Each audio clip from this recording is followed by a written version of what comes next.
Welcome to another edition of Get Your Game On, the channel dedicated to immersive gaming experiences.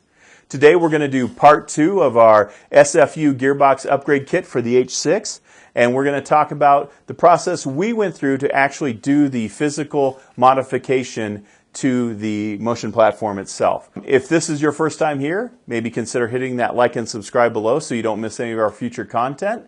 And if you think this is something that might help you, stick around and we'll tell you more.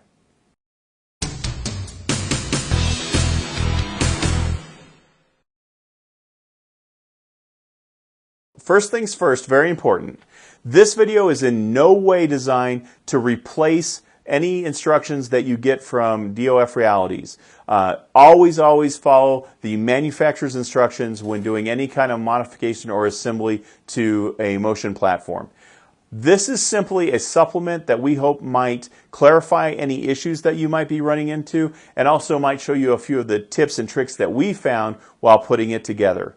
Now, there are obviously different ways to do this, so we're sharing with you what we chose to do, but if somebody has a better way to do it, by all means, feel free to use whatever method you think necessary to complete your modification upgrade. So here we are with our SFU DOF Reality upgrade kit for the H6, and these are all the parts and pieces except for the new base that we're assembling to go under the platform. So one of the first things you're going to look at is which configuration you have. You're either going to have the A configuration or the B configuration, and the only difference are these levers. So the actual movement arm is either going to be on the right side like you see here, or it's going to be on the left side like you see here. And you're going to have 4 of one and 2 of the other. So as you can see here, we have the A configuration because we have 1, 2, 3, 4 motors that all have the arm to the right, and then we only have 1, 2 motors with the arm to the left. So we are the A configuration. If you have it the other way around, then you're the B configuration, and that's the starting point for putting this SFU upgrade together. For the rest of this video, I'm going to turn it over to the master fabricator himself, Daryl Delac. He's the one that actually physically did the upgrade on the old motors. And so without further ado, Mr. Daryl Delac. All right, so we are going to be swapping over the gearboxes here. First thing I started with is cutting out all these zip ties just to help give you a little more room to work. They did I'm like shifting them out of the way.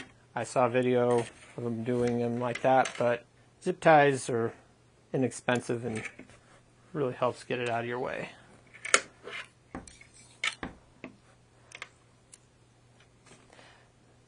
Then comes the removal of the sensor, which is this guy right here. A couple of set screws in there.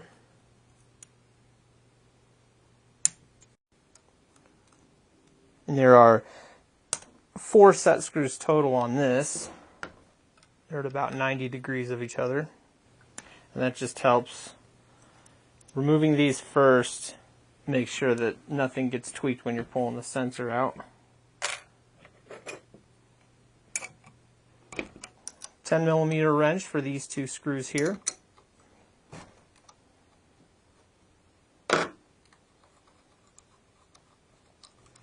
And these, we were reusing these on the new gearbox. They'll go right in here on the new mount.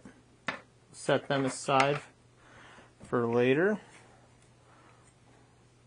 Pull our sensor out to the side. Now, you can notice here, there's a flat spot on the sensor. It's pretty much in line with the wire. So I try to keep in mind where that is and keep that where it is when we go back to reassembly. Keep it all in the same general location. With that out of the way, next we have, let's pull that off. The most tedious part of this whole setup so far is these 8mm screws or bolts. And they're so close to these gearboxes that you really can't get a I mean, obviously you can't get a socket on there, you really can't get a screwdriver on there, and my fingers are, you can sometimes get a little spin on it, but just take the tedious route and I back it up till it's pretty much touching the gearbox as much as we can get. One little turn at a time.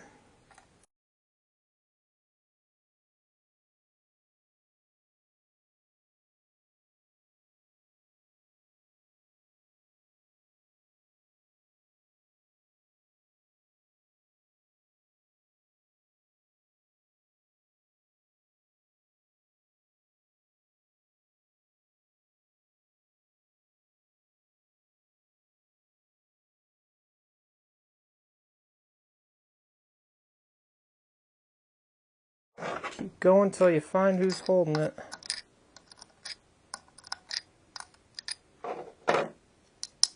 That one. There it is.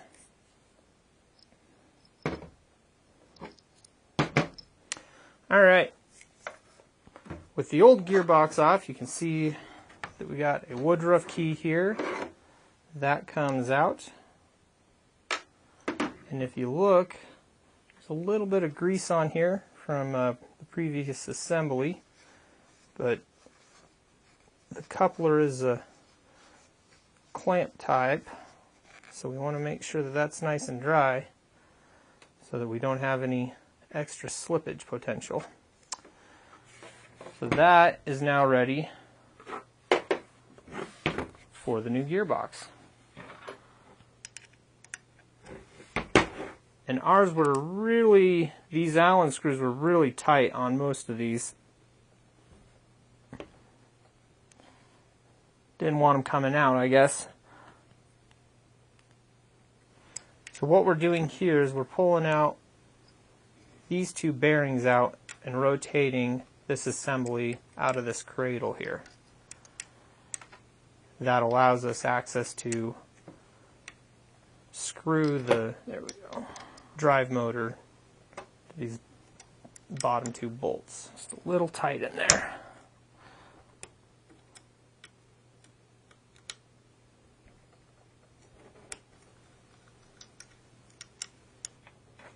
The motor should slide right up, and this one is not. So this is what we found. On our first one that we did, this assembly just pretty much slid right up. The second one was really difficult and stuck in really tight. As you can see there, it's very difficult. And upon struggling on the next one, what we determined is that the bracket, now this may be just because this is a pre-production model, but the bracket was flared out just enough to put a lot of pressure on these two mounts. So what we found is that with a clamp, if you put a little bit of pressure on here, now the way I'm doing this is I'm leaving this open because this is where the drive motor will attach, so I'm clamping just below it.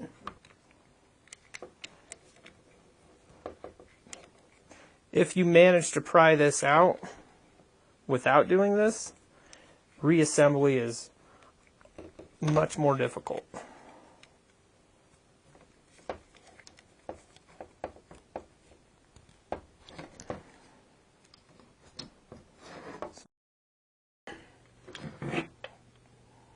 There you go.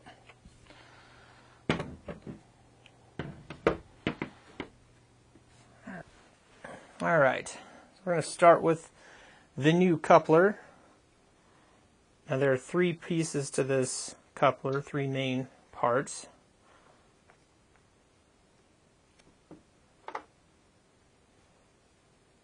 And they are different, they are sized differently. The bigger one goes on the drive motor, and the smaller one will go on here.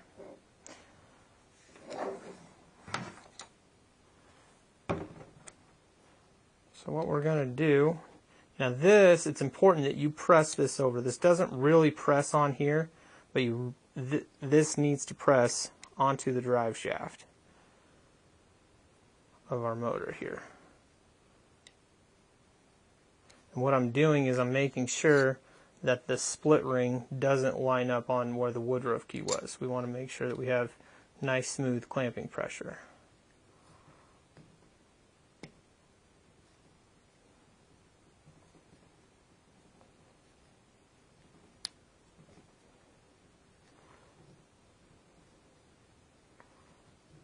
Wow. If it flares up on you, you can do it this way. If you have the plastic in there, or the absorber in there, it makes it a little harder to press it on. You want to make sure that's all the way down. Alright. With that down, we're going to put our extensions on here. Now keep in mind that this collar attached to the motor is aluminum. So you don't have to crank hard on it, because the last thing you want to do is strip that out. And with an 8mm wrench, just make sure that those are snug. Again, you don't have to go overboard.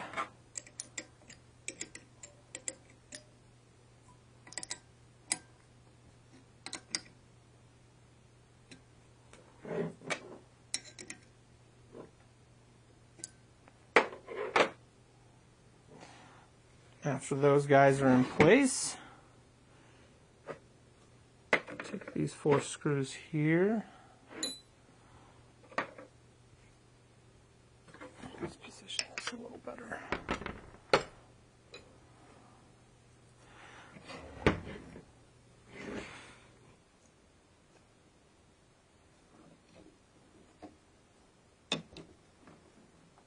So again, the absorber needs to seat on the shaft of the gearbox, the input shaft.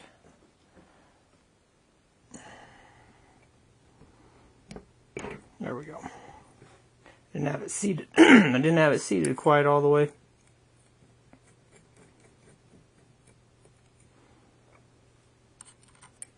Got to make sure that coupler's seated, otherwise these don't line up.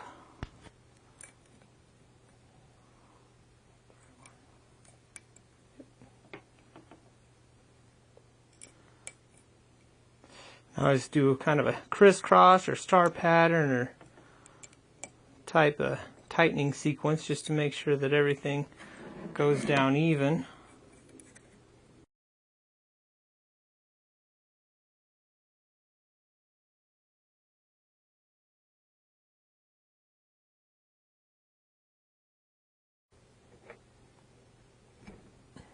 I always go around and check them, tighten them.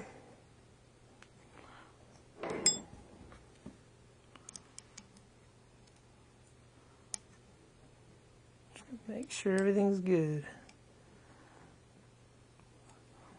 All right. Now with that done, we've got to reseat the bearings in their retainer.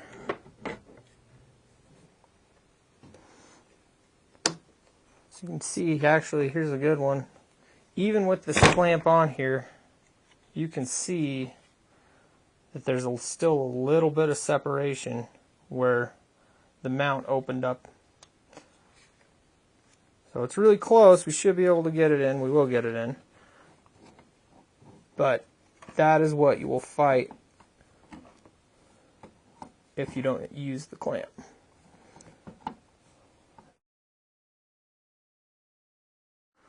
Got it. Maybe. Yep. There we go.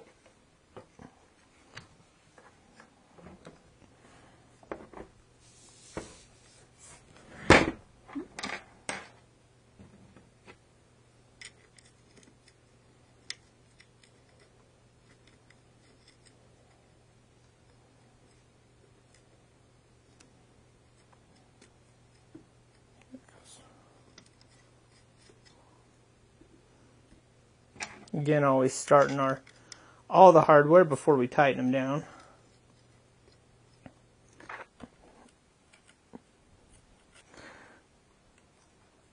This part can definitely be tricky. If you do need to align, so here we have a bolt where it's not really aligning itself. If you need to take a smaller Allen wrench, you don't want to take a big wrench and try and pry it over. Make sure you go all the way through the threads so you're putting pressure on the housing, not on the threads themselves. Last thing you want to do is gum up those threads so they don't seat. I try not to do that unless I absolutely have to. There we go.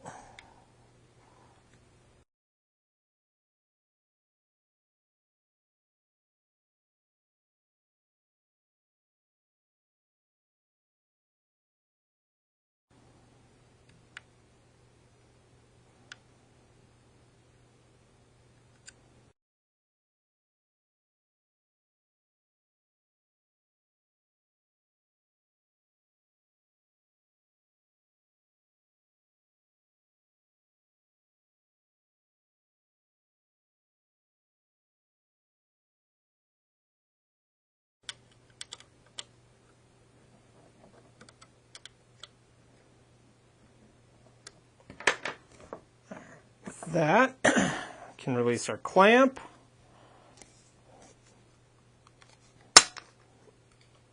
So now, let's make sure that our coupler, now that we know we're seated in, looks good there. I like to turn it a couple of times just to make sure that it all is operating properly. Everything looks good there.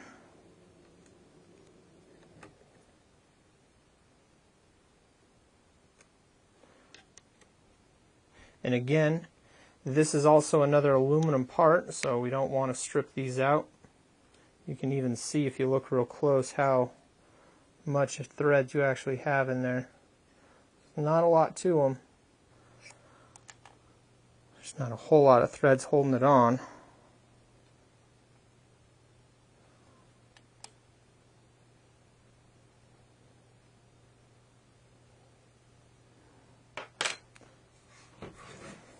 That does it for the attaching the motor.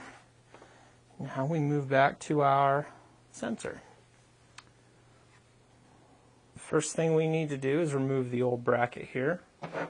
For that, we have a 12mm socket. Deep socket works really well at getting over the top of that, getting a good grip on it.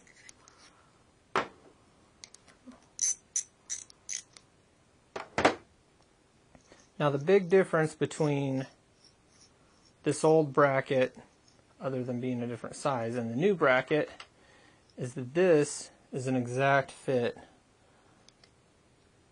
in the housing of the, you can see a little step that is keyed perfectly for this hole. Now our new bracket is not the same. You can see that it does not center itself on the sensor.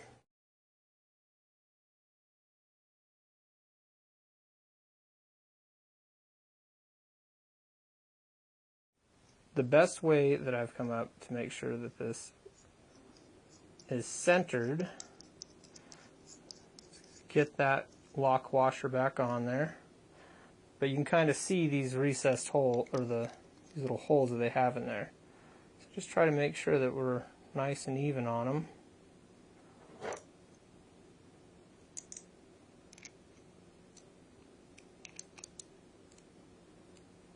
And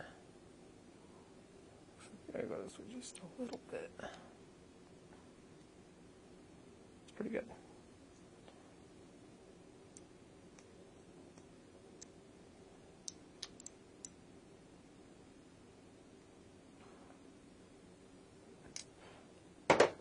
And again, this is a delicate sensor, so you don't want to really crank on that till you break it. But the next thing, the next step that I've come up with is that I take our screws and I kind of mock it up before I put the coupler on. And you just want to make sure that the two shafts are centered over top of each other.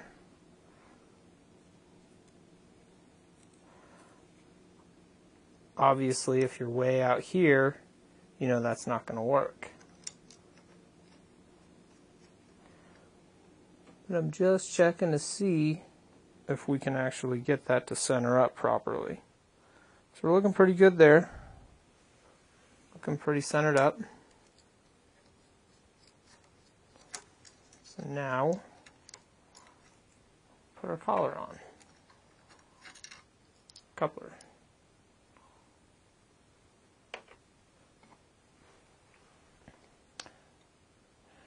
Now this coupler is side specific. You've got a small diameter and a large diameter. The large diameter is for the sensor side. Now, if I remember, this was in line with our cord here. So getting that back in place.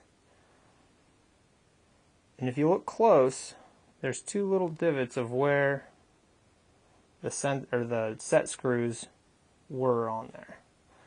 So we want to make sure that that's on there. The same orientation.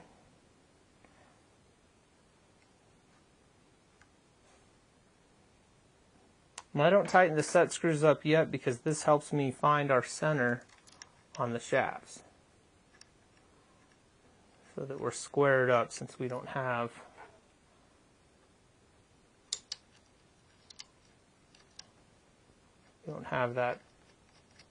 the bracket right.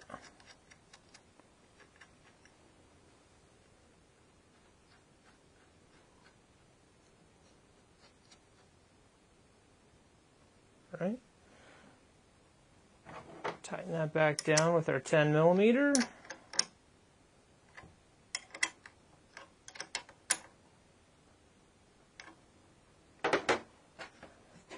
And again, this is another aluminum part. So we want to, actually we need to make sure we start with the,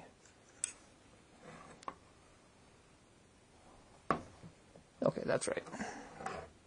You want to make sure you start with the one that's on that flat part of the sensor, just so it seats right.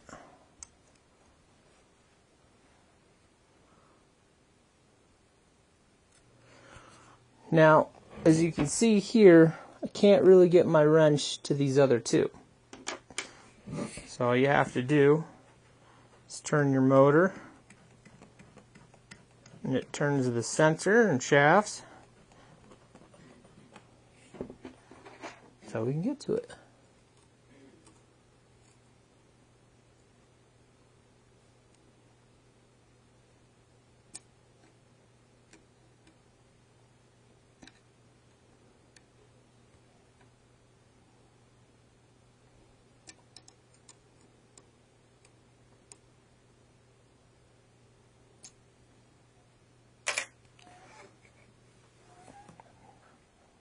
The last step is to zip tie the wire back down, and that finishes up your installation. Okay, so here we are with all the motors laid up behind the proper gearboxes in the right orientation. And so what we need to talk about really quickly is the polarity of these motors. And you're going to have to swap the polarity of any motor that is not in line. So if you look here, you can see that the standard, this is the old arm right here that we used to have, and if you follow it up to the new arm, it's on the wrong side. So anytime that you have the opposite levers, you're going to have to swap the wires. Daryl will show you how we do that. A couple of tips on the disassembly of the plug to switch the polarity. There are they're basically nuts on the bottom side that fall out. So you take a piece of tape, put it over there. There's our little L1 marker. That prevents those from falling out and helps out tremendously. So the next part is there's a screw underneath the stickers, and so what we're going to do is carefully peel this up so that we can reuse it. Expose our screw.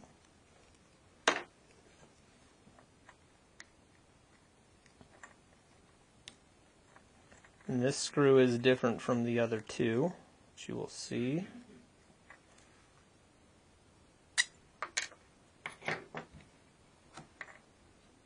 Lift that off. Two more screws.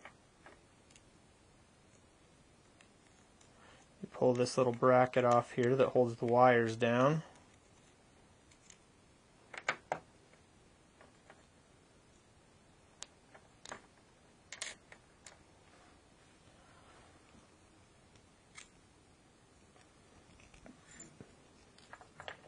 As you flip it over, it's important to make sure that these get seated properly in the front. That'll help hold it all down and together. Make sure that the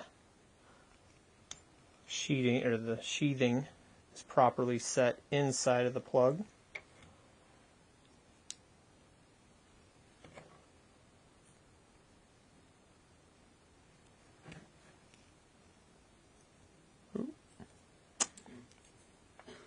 Didn't work very well.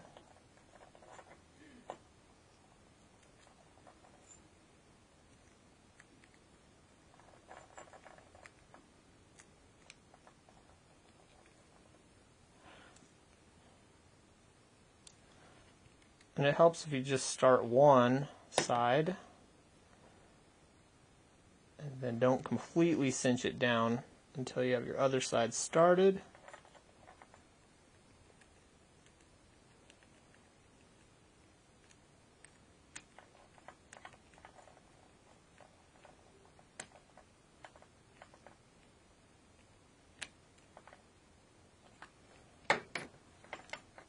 Double check that we're seated properly and that this is the end of the cord is inside of the plug and not on the outside.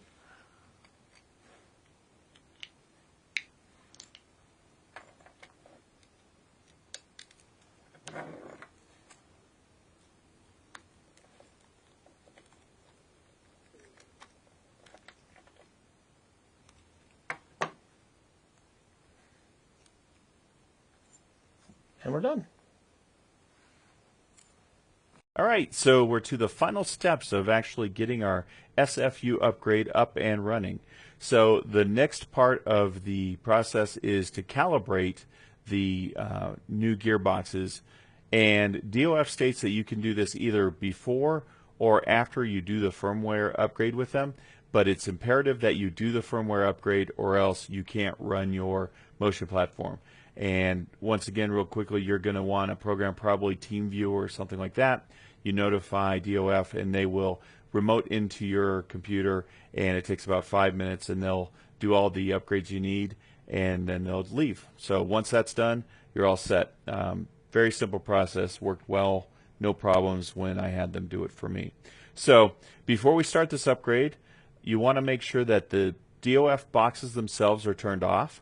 And you want to also unplug the USB cables and also the round cables. Make sure all the round cables are unplugged, which are the sensor cables from both boxes. Basically, at that point, you're going to go and download the tools program from the DOF Reality website, and it'll be a zip program. And go ahead and unzip that. And once you do that, you'll have access to the actual tools program here. So very important you run this as administrator. So set that to run as admin, and once you fire it up, you'll get the administrator screen, and that'll bring up our little COM port screen here. At this point, the software can't read the boxes because there's no USB plugged in. So what you're going to do is you're going to plug in one box at a time, and you'll start by plugging in either the left or right. It doesn't really matter. And once you plug that in and it reads it, you're going to get that box information pop up here, so you can see we have the right box on COM3. Once that's done, go ahead and plug in your other USB cable into the other DOF box. And so once it reads that, you're going to see we get another box here. So these are your boxes that you're going to use for calibration. So click on whichever one you want to use first. It can be right or left. It doesn't really matter. You're going to end up doing them all. So we're going to start with the right, and then you're going to get this window here. And this is where we're going to actually do the calibration process itself. So once you get this window open, now it's time to basically start with the actual machine itself. So you're going to go over to your motion platform, and then you're going to loosen the coupler on the actual motion platform. And this is the sensor coupler, the little springy one with the slots cut in it. You're going to loosen that on the gearbox side.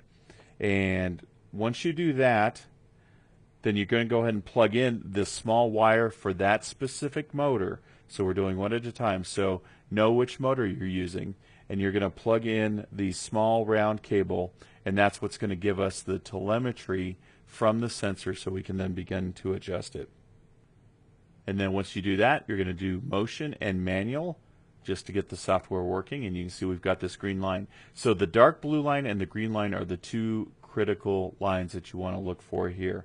You're going to go over to the gearbox, and you're going to measure out 4 centimeters from the bottom of the screw drive to the case, and you're going to set that to 4 centimeters or 40 millimeters.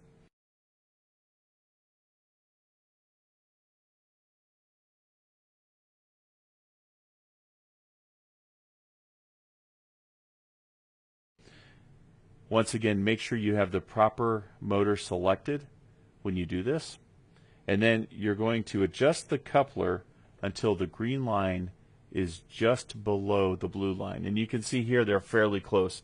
The green line is already really close to the blue line. And if for some reason it's not moving, feel free to make sure you have the right motor selected first off, and then you can always click the motion manual again if you're not getting any readings. Sometimes that will bring the reading in. Once you have the green line moving by moving the sensor coupler, you can see it's moving there. Basically, you're going to slowly adjust it until it's just below the blue line on this graph, and carefully bring it down. And what I do is I bring it to about 3 pixels. I look very closely at the screen, and I bring it to within about 3 pixels below the blue line. Once you have it in place and you're happy with its position, again, take your time and make sure you get this as accurate as you can. You can see here the green line is actually right over the blue line, so we want it just below it. So you're going to keep adjusting that until that green line gets just under the blue line. And then once you have it in place, you're going to carefully tighten the coupler once again. And make sure you double check once it's tight that you didn't move that sensor. Make sure that green line is still right below the blue line, and make sure everything is set. Once you have that done, we're going to plug the power in for the motor, and then we're going to turn the DOF boxes on. And what you want to do, once you've done this, you want to make sure, again, you're on the correct motor in the upper left-hand corner. We're going to make sure that the motor in the upper left here, we're set to the proper motor, and we're going to make sure that it now says on. So where it says off, we want to go and click that and make sure that that motor says on. Once we've clicked that and it says on, then we're going to go down to the out mode, and we're going to click on the sign function. And this should start your motion happening on that gearbox. You'll see the gearbox actually move. You'll see it move up and down. And you also, if you look at the graph, you'll notice that you have the green line following the blue line. So it's just following where the blue line is. And that is what you're looking for. So as long as you have movement, you're set. So repeat this for the other gearboxes, and that's what you need to calibrate. That's it. Hope this helps with your calibration process. So we really hope that this segment helped any of you out there struggling with getting the SFU upgrade on your motion platforms. Now, this is simply how we did it. You should always follow the manufacturer's instructions, obviously, but hopefully this might clarify some things that might not be as clear. In our next segment, we'll be talking more about the modifications that we did for the H6 and to get it working. So until next time, remember to get your game on.